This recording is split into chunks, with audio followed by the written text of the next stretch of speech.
hi guys, here I am again.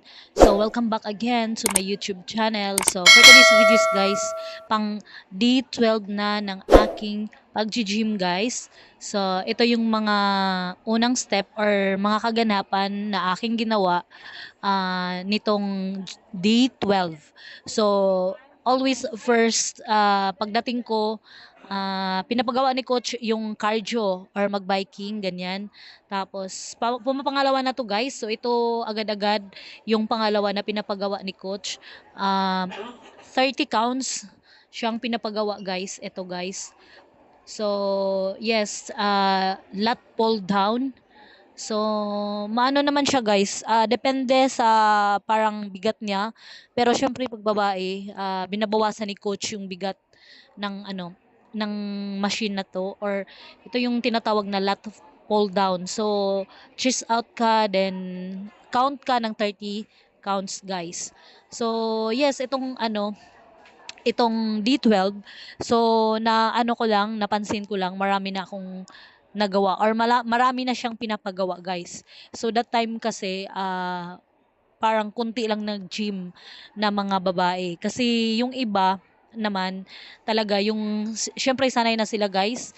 So hindi na sila nagko-coaching, nagpapa-coaching, kundi sila na lang ang gumagawa. Siguro alam na nila kung paano nila gawin or pagpunta nila kung ano yung mga step, alam na nila, kabisado na nila kumbaga. So maraming mga lalaki dito na nagji-gym guys kaysa babae. So that time, katatapos lang kasi ng election yan guys. So mahaba yung long weekend, 'di ba? So medyo kunti lang talaga yung tao diyan. Tapos kunti lang din yung nagji-gym. So yes, talagang natutukan din ako ni coach. Pero dapat naman talaga natutukan ka niya. Pero meron ding iba kasi na may mga nagji-gym din na baguhan din. So, syempre nagpapa-coaching din sila. So, kaya ito, that time, talagang tinutukan ako ni coach kasi marami akong ginagawa dito guys. May lat fold down, tricep, para sa abs, cardio. Basta marami siya guys. As in, kulang-kulang siya ng 2 hours guys. So yes, yan mga boys guys, marami din silang ginagawa dyan guys. Almost 2 hours din ng kanilang pag-gym. So yan, sineset up ni coach yung machine para sa another step. So, always ko naman binivideo yung mga ginagawa ko guys para may memories ako. Para pag dumating yung panahon na halimbawa di na tayo mag-gym, makikita natin na ay ito pala yung ginawa ko sa dati, 'di ba? So yes, next step, 'yan. Sabi nga ni coach sa akin, guys, ikaw live ka ng live, ganyan. Sabi ko, okay lang yan, coach. Kasi parang meron din akong memories na makikita ko soon, di ba? So, yan. Para sa leg naman yan, guys, yung pinapagawa ni coach next, hilain mo lang siya. So, lahat naman pinapagawa ni coach, merong leg, sa abs, pwede sa meron ding pinapagawa sa akin sa pang muscle, ganyan kung laylay na yung muscle natin, pwede sa dumbbell, ganyan sa abs, pwede din. So yan, so kailangan yan naka-steady lang yung katawan mo, tapos hilain mo lang yan pababa sa may puson banda. So yan yung pinapagawa ni coach na step na ganyan. So, ang counts din diyan ay 30 counts. So almost naman, always naman 30 counts ang pinapagawa ni coach. So yes, congratulations for me kasi umabot na ako ng D12. So sa totoo lang guys, every week dapat 3 to 4 times ako dapat. Pero minsan kasi 2 times lang or di kaya minsan 1 time nga lang eh. Kasi nga busy sa work, parang napapagod na ako. So dapat bigyan ko din siya ng panahon or time or laanan ko ng time para always ako mag-gym, 'di ba guys? Tsaka masarap kasing feeling pag lagi kang nagwo-workout. Talagang energize ka, tapos basta energetic yung katawan mo, energetic ka siya guys. So yes, another step naman yun pagkatapos ng 30 counts guys. So yes, matyaga naman akong pumupunta kahit wala na talaga akong mga kasama guys. So, ako na lang talaga guys. Kasi hindi na talaga pumupunta or sumasabay yung mga kasama ko dati.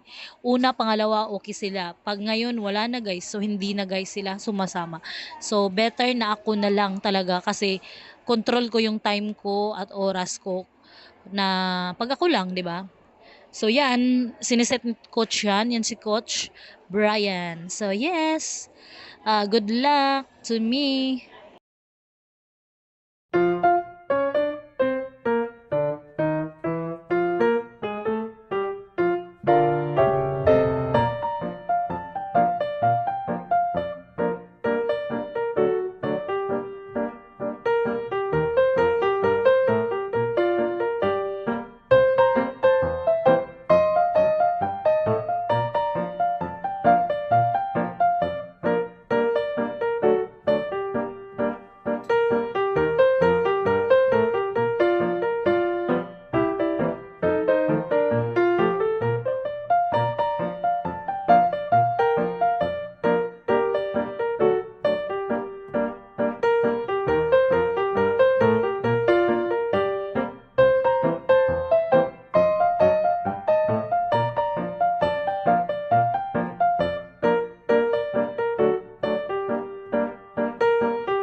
So that's all for this videos guys for my D12 and counting. So see ya guys, and I have my continuation for this video kasi hindi ko siya lahat na upload. So to be continued guys for this video. So bye guys, thank you for watching. Forget what they doing, keep on